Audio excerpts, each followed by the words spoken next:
A common-sense definition of autobiography would describe it as a narrative of a person's life written by him or herself.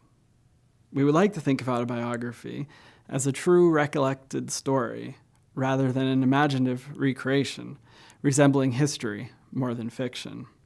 The term autobiography was first used early in the 19th century. Before this, there were two major forms of self-writing, the confession and the memoir. The confession, for critic James M. Cox, concerns emotions, feelings, secrets, frustrations, while the memoir relates the individual's role upon the stage of history. Cox puts it succinctly: the confession bared the inner thoughts, the memoir recounted the career.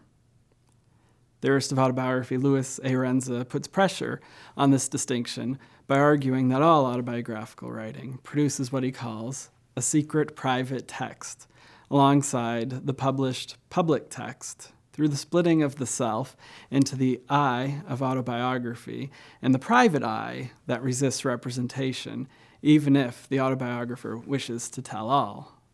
The theorist Roy Pascal believes that autobiography can create literature from lived experience. Pascal writes, "Autobiography involves the reconstruction of the movement of a life, or a part of a life, in the actual circumstances in which it was life. It imposes a pattern on a life, constructs out of it a coherent story.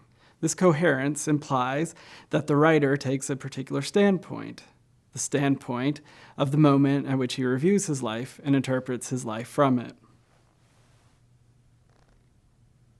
Early American autobiography tends to have a similar shape as the Romantic era Bildungsroman novel, the novel of building or development toward adulthood, as found in Goethe's Wilhelm Meister's Apprenticeship.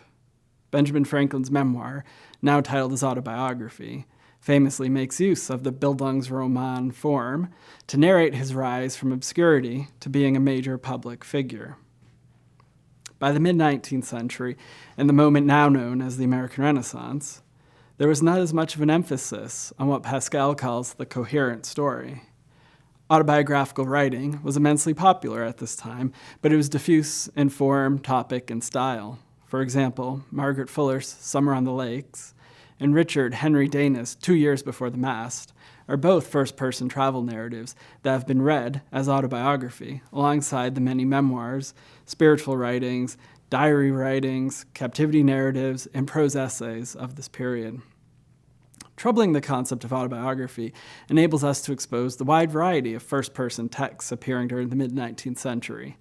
Lawrence Buell understands the diffuseness of autobiography during the American Renaissance as an oscillation between two understandings of the autobiographical self, as a universal and representative I, and as a unique, particular individual.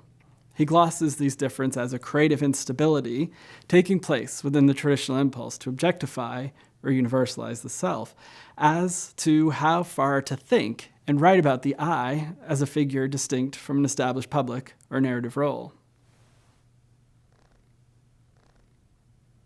We can see this tension in one of the most famous of American Renaissance autobiographical writings, Henry David Thoreau's Walden. Thoreau gives his sense of the first person in his opening chapter. In most books, the I, or first person, is omitted. In this, it will be retained. That, in respect to egotism, is the main difference. We commonly do not remember that it is, after all, always the first person that is speaking. I should not talk so much about myself if there were anybody else whom I knew as well. Unfortunately, I am confined to this theme by the narrowness of my experience. An even better example can be found in the first-person writings of former slaves. The authors of these slave narratives were under double bind to give testimony of their lived experience under slavery and to offer an account of their escape from institutions of control into freedom and liberal subjectivity. What made the latter binding was the extent to which escaped slaves were still subject to the laws of slavery through the Fugitive Slave Act, and the fact that Black people remained subject to many forms of constraint, subjection, and racism. Yet the form of the slave narrative required rehearsing this plot, a variant of the Bildungsroman, that greatly simplified the social conditions of Black subjects. Frederick Douglass's 1845, The Narrative of the Life of Frederick Douglass, resolved aspects of this double bind through his narrative elisions. Chapter 11 begins as such. I now come to that part of my life during which I planned and finally succeeded in making my escape from slavery. But before narrating any of the peculiar circumstances, I deem it proper to make known my intention not to state all the facts connected with the transaction.